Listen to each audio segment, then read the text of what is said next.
भट्टे पे काम करने वाला एक लड़का जिसका नाम राकेश होता है। राकेश ठेकेदार की पत्नी के साथ शारीरिक संबंध बना रहा होता है। इस तरीके से इसके साथ शारीरिक संबंध बना रहा होता है कि उसकी दर्दनाक चीखें निकलने लगती हैं और उसके बाद वो चोरी छुपे इस तरीके से संबंध बना रहे होते हैं कि एक दिन उसका पति ठेकेदार उसको देख लेता। देखने के बाद उसके साथ राकेश के साथ एक ऐसी घटना को अंजाम देता है जिसको है। दोस्तों आइए जानते हैं। नमस्कार दोस्तों, क्राइम स्टोरी में आपका स्वागत है। मैं अफसर सिद्दीकी। अगर आपने हमारे चैनल को सब्सक्राइब नहीं किया तो सब्सक्राइब जरूर कर लें।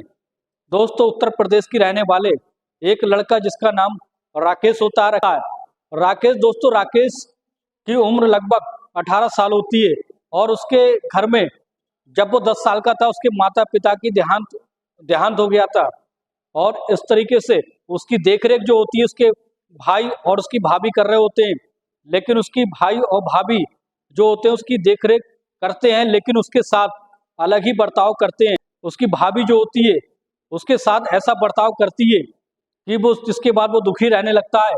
जैसे जैसे उसकी उम्र बढ़ती जाती है उसके साथ वो अत्याचार करते जाते हैं और कहते हैं, उसकी भाभी उसको बार बार ताना देती है कि तुम घर में पड़े रहते हो, कोई काम धंधा नहीं करते हो और कब तक हम तुम्हारा गुजारा करते रहेंगे, हम अपने बच्चों को देखें कि तुम्हें देखें। अब ये बात सुनते सुनते जब राकेश की उम्र 18 साल की हो जाती तो राकेश सोचता कि मैं कहीं जाकर कोई काम धंधा कर लूं, उनकी तलाश में जुट जाता है। एक दिन वो दिल्ली के लिए निकल जाता है। दिल्ली में अपने यहाँ के लड़कों के साथ जाता है। वहाँ कुछ दिन काम करता है लेकिन काम मजदूरी करने के बाद वो बीमार पड़ जाता है। बीमार पड़ने के बाद वो सोचने लगता है कि मैं अब कहाँ जाऊँ। अब वो घर के लिए निकल पड़ता है लेकिन रास्ते में उसे यही लगा रहता है कि अगर वो घर जाएगा तो फिर उसके भाई और भाभी के ताने मिलेंगे। लेकिन करता भी क्या, उसके पास सिर्फ यही घर होता है जिसमें वो रहता था और फिर वो वहीं पर आ जाता है। फिर उसकी भाभी जो होती है फिर से ताने देने लगती है कि तुम कुछ दिन काम करने के लिए गए और इतनी जल्दी बहाने बनाकर वापस आ गए, तुम तो बड़े कामचोर हो। उसकी तबीयत में सुधार हो जाता है। राकेश धीरे धीरे ठीक होने लगता है और फिर वो काम की तलाश में फिर से जुटने लगता है। फिर उससे एक दिन पता चलता है कि यहाँ का पास का ही रहने वाला एक ठेकेदार जो भट्टे पर मजदूरों को ले जाता है और काम कराता है और अच्छी दिहाड़ी भी देता था, यानी राजस्थान में ले जाता है, राजस्थान के भट्टों पर काम कराता था। वो यहाँ का ठेकेदार होता था और वो यहाँ की लेबर ले जाता है, उनसे काम कराता है और अच्छी तनख्वाह पर अच्छी दिहाड़ी देता है। जब ये बात राकेश सुनता है तो राकेश तुरंत ही उसके पास जाता है और उसकी तलाश करता है। जैसे ही ठेकेदार से उसकी बातचीत होती है और ठेकेदार से कहने लगता है कि मैं भी वहीं ईंट के भट्टे पर जाऊंगा और वहीं पर अपना काम करूंगा।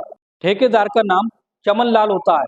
चमन लाल जो होता है उससे पूछता है क्या तुमने पहले कभी कहीं किसी भट्टे पे काम किया है? तो राकेश कहता है नहीं, मैंने आज तक किसी भट्टे पे कोई काम नहीं किया है लेकिन मैं धीरे धीरे सीख जाऊंगा। अब चमन लाल को जो होती है वो लेबर की बहुत ज्यादा जरूरत होती है और इस तरीके से वो कहता है कोई बात नहीं, तुम मेरे साथ चलो, मैं तुम्हें एक ऐसे आदमी के साथ लगा दूंगा जो तुम्हें कुछ ही दिन में भट्टे पे काम करना सिखा देगा।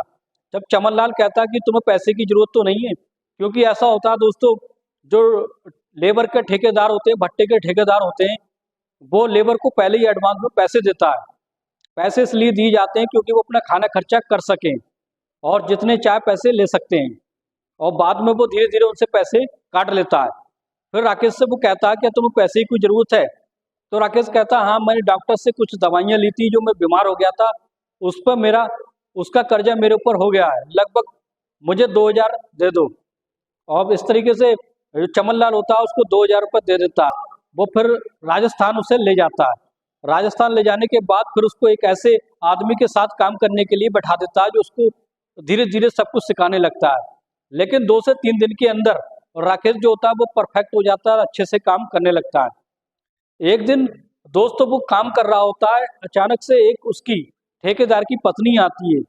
ठेकेदार की पत्नी का नाम गीता होता है। गीता दिखने बाहर में बेहद खूबसूरत होती है और एकदम से छरारा बदन होता है और उसके पास में आते ही उसको देखकर बोलने लगती है, राकेश तुम तो बड़ा अच्छे से काम कर रहे हो, ऐसा लग रहा तुम पहले कभी तुमने कहीं काम किया है, तुम तो बड़ा जल्दी 3 दिन में ही परफेक्ट हो गए, तुम तो अभी हमारे साथ ही आए थे यहाँ पर।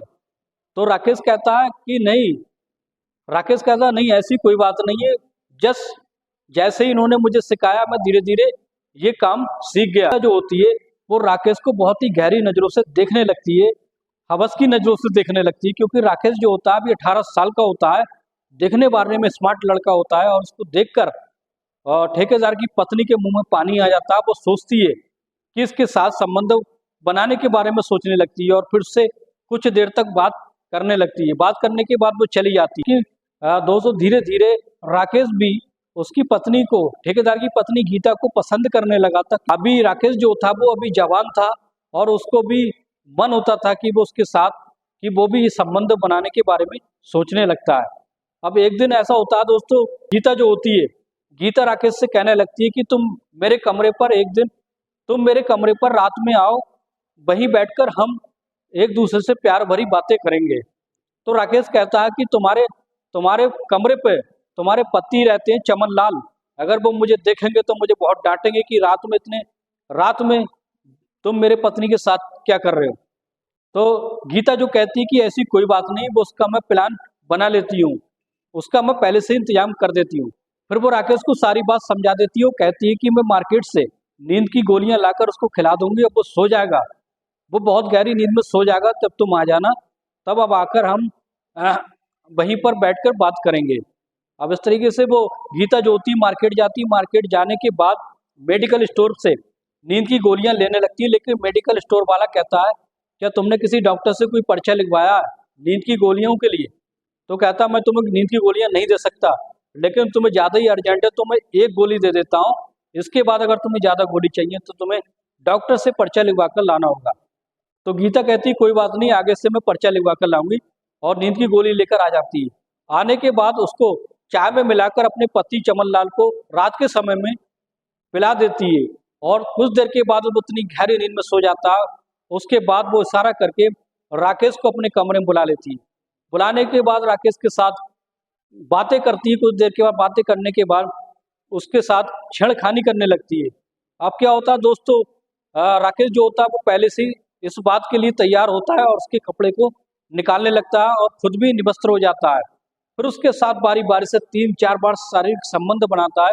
दोस्तों 18 साल का लड़का एक ऐसे दर्दनाक तरीके से संबंध बनाता है कि उसकी पत्नी गीता को चरम सुख मिल जाता है और वो उससे ज़्यादा इम्प्रेस हो जाती, बहुत ज़्यादा खुश हो जाती है। जैसे ही सुबह का समय होता है, सुबह के समय उसका पति जैसे ही काफ़ी देर बाद सो के उठता है तो वहाँ से मालिक का फोन आता है। मालिक कहते हैं क्यों उठ रहे हो, आखिर क्या बात है? तो वो कहता है कि मुझे नींद लग गई थी, पता नहीं इतनी गहरी नींद में सो गया था कि मैं उठने का मुझे कुछ पता नहीं था। तो भट्टे का मालिक कहता है कि मेरे जो भट्टे दूसरी जगह चल रहे हैं वहाँ तुम चले जाओ, वहाँ लेबर को तुम्हें देखना है। वहाँ से भट्टा लगभग 50 किलोमीटर दूर एक दूसरा भट्टा होता है उसी मालिक का, तो वो चला जाता है। वहीं जाकर चमन लाल रात के समय में रुक जाता है। अब तो गीता को पूरा मौका मिल जाता है राकेश के साथ अपना समय बिताने का। अब वो राकेश के साथ फिर जैसे ही वो चमन लाल उस भट्टे पर चला जाता है, जाने के बाद 2-3 दिन तक वो उसके साथ राकेश के साथ गीता जो होती है शारीरिक संबंध बनाती है।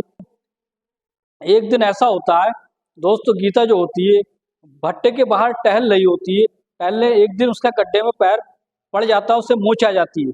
मोच आने के बाद राकेश जो होता है उसको उठाकर ले जाता है, अस्पताल में एडमिट करा देता है, उसकी पट्टी करा देता है। और फिर वो अपने पति चमन लाल को फोन करके कहती है कि मेरा जो पैर है वो बिलौज गया है, इसलिए मुझसे कोई काम नहीं होता है, तुम जाकर मेरी बहन को गांव से ले आओ, वो कोई काम धंधा कर लेगी, यानी खाना पका लेगी और भी जो परेशानी है वो हल हो जाएगी। अब उसका पति चमन लाल जो होता है उसकी बहन को जाकर ले आता है। उसकी बहन भी उससे ज़्यादा खूबसूरत होती है दिखने बारने में। उसका नाम सरिता होता है। सरिता अभी लगभग 18 साल की उतारने में वो गीता से भी बेहद खूबसूरत होती है। गीता के पास आता था तो गीता और सरिता की मुलाकात राकेश से करा देती। राकेश और उन दोनों में काफ़ी अट्रैक्शन हो जाता है, दोनों एक दूसरे को चाहने लगते हैं, प्यार करने लगते हैं। होता है गीता जो होती है मार्केट में किसी काम के लिए गई होती है और उसका पति चमन लाल दूसरे भट्टे पर गया होता है।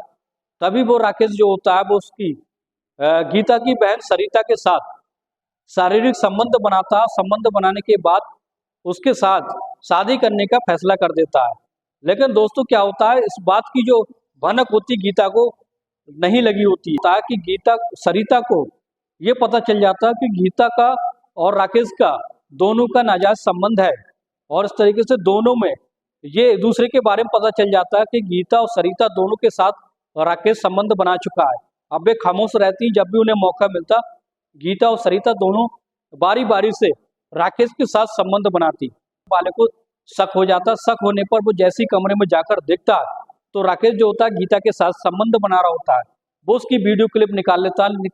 वीडियो क्लिप निकालने के बाद उसके पति चमन लाल को जब दिखाता है तो चमन लाल का खून खौल उठता है। जैसे उसका खून खौल उठता आते ही वो राकेश को हाथ पैर बांधकर उल्टा लटका देता है, उसको बुरी तरीके से मारने पीटने लगता है। भट्टे की सारी लेबर इकट्ठा हो जाती है और कहती है कि तुम इसको क्यों मार रहे हो, क्या वजह है। तो वो कहता है कि मेरे पत्नी के साथ गलत हरकत करता था, उसके साथ संबंध बनाता था और उसकी साली के साथ भी संबंध बनाता था। अब वो इतना मारते मारते उसको अधमरा कर देता है। लेकिन जैसे ही उसको लेबर वाले छुड़ा लेते हैं, छुड़ाने के बाद उसको अस्पताल में राकेश को भर्ती करा दिया जाता है, लेकिन वो उसकी हालत इतनी खराब होती है कि वो अस्पताल में ही दम तोड़ देता है। अब क्या होता है दोस्तों, जब पुलिस को ये मामले की खबर होती है तो पुलिस जो होती है चमन लाल को ले जाती है, ले जाने के बाद उसको सजा हो जाती है।